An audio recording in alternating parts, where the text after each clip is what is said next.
aquilo que me dá esperança. Quero trazer à memória aquilo que me dá esperança.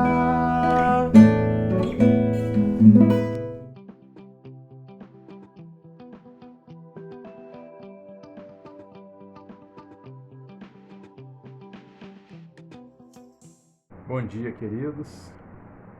Nós estamos de volta com as nossas reflexões matinais e hoje nós vamos falar sobre uma bem-aventurança que está no Evangelho de Mateus, capítulo 5, verso 7, onde o Senhor Jesus nos diz assim: Bem-aventurados os misericordiosos, porque obterão misericórdia. Felizes os misericordiosos, porque alcançarão misericórdia.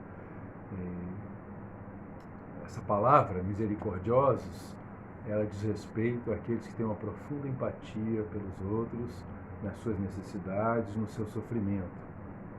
São pessoas que sentem no seu coração a miséria do outro, a carência do outro, né?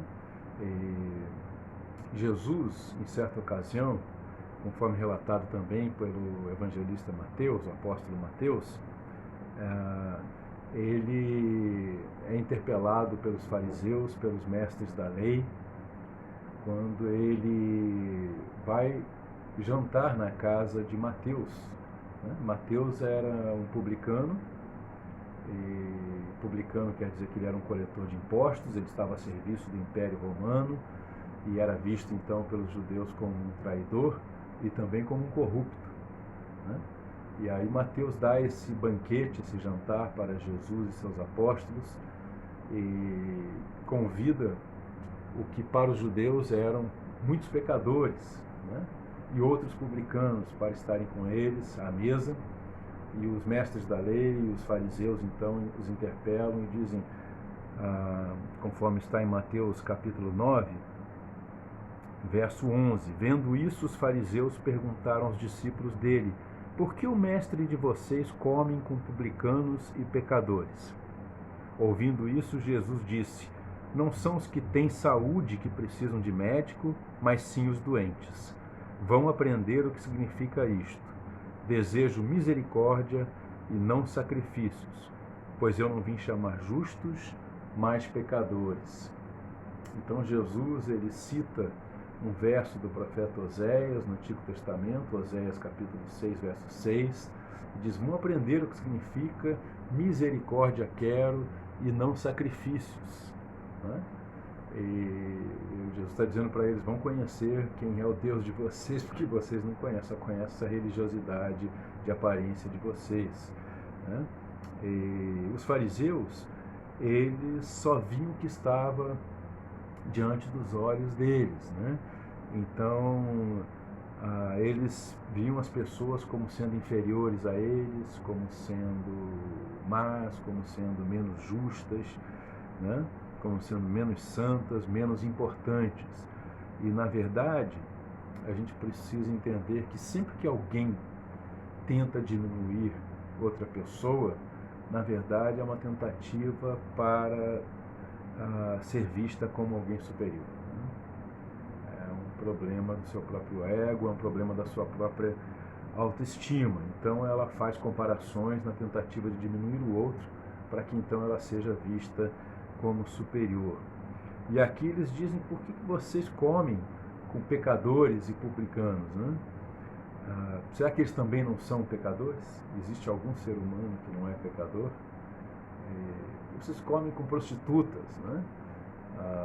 Em outra ocasião eles perguntam: será que eles também de alguma forma, na sua religiosidade de aparências e de riqueza e de status quo, de poder, eles também já não se venderam para o sistema religioso de alguma forma, né? Então eles também são pecadores, mas tentam parecer que são santos e só os outros é que têm erros, pecados e defeitos, né? E assim, quando a gente olha para alguém com esse desprezo, né, como se fôssemos melhor, ou como se fôssemos superiores, bons o suficiente, nós deixamos de perceber o quanto carecemos, necessitamos desesperadamente da misericórdia divina, né, sobre nossas próprias vidas. Então nós passamos a nos ver como os mais saudáveis, como aqueles que não precisam do remédio que Jesus Cristo nos oferece ao preço da sua morte na cruz do Calvário. E nós nos vemos como justos, né? Nós calcamos nossa esperança de vida eterna, ou mesmo de algum progresso espiritual na Terra, ou de sermos aprovados por Deus naquilo que fazemos, no nosso desempenho, na nossa performance, e no quanto nós nos consideramos bem bons, né? O suficiente por dentro, né? Ou íntegros, mais íntegros de caráter do que os outros. Mas assim nós nos colocamos fora do alcance da misericórdia do Senhor Jesus. Nós deixamos de ser alvo dessa misericórdia, porque Ele mesmo diz que Ele veio para os doentes e não para aqueles que se consideram sãos ou saudáveis.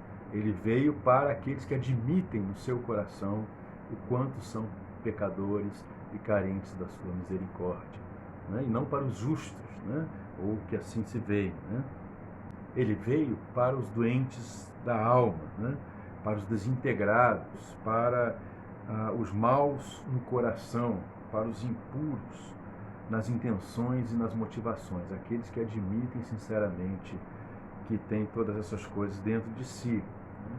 Então, bem-aventurados, diz aqui a palavra, aqueles que, conhecendo a gigantesca e maravilhosa misericórdia que Deus o Pai exerceu através da vida do seu Filho na cruz do Calvário, morrendo por nós, para o nosso bem, para que vivêssemos, né, passam a agir com misericórdia semelhante, similar a outras pessoas que também sabem que carecem da mesma misericórdia, porque se sabem iguais a todos os outros, né?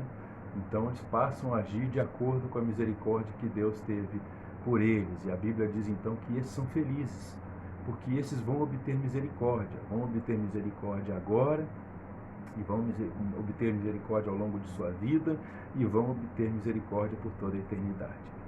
Que Deus possa nos fazer perceber a nossa própria realidade e assim sermos essas pessoas mais misericordiosas e conscientes da misericórdia divina em nossas vidas. Deus nos abençoe, graça e paz. Gostou do vídeo? Ajude-nos compartilhando em suas redes sociais, no Facebook, no YouTube, no Instagram e nos seus grupos de WhatsApp. Em nome de Jesus, Cristo é a nossa paz.